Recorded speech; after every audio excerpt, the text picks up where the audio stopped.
তারপরে আমরা দেখতে পাচ্ছি কিছু কিছু ব্যক্তি, কিছু কিছু দল যারা নিজেদেরকে খুব বড় মনে করেন, নির্বাচনের আগেই তারা ক্ষমতায় গিয়েছেন বলে ভাবটা দেখান। কি বলেন, ঠিক কিনা?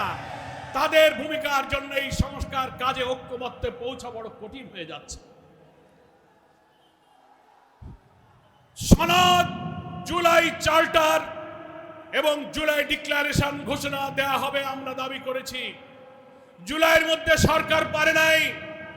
আজকে 5ই আগস্ট আমরা জানতে পেরেছি মানিক মেহবিনু বিকাল 5টায় অন্তর্বর্তীকালীন সরকারের প্রধান উপদেষ্টা ডক্টর প্রফেসর মোহাম্মদ ইউনূস তিনি জুলাই ডিক্লারেশন সেখানে ঘোষণা দেবেন।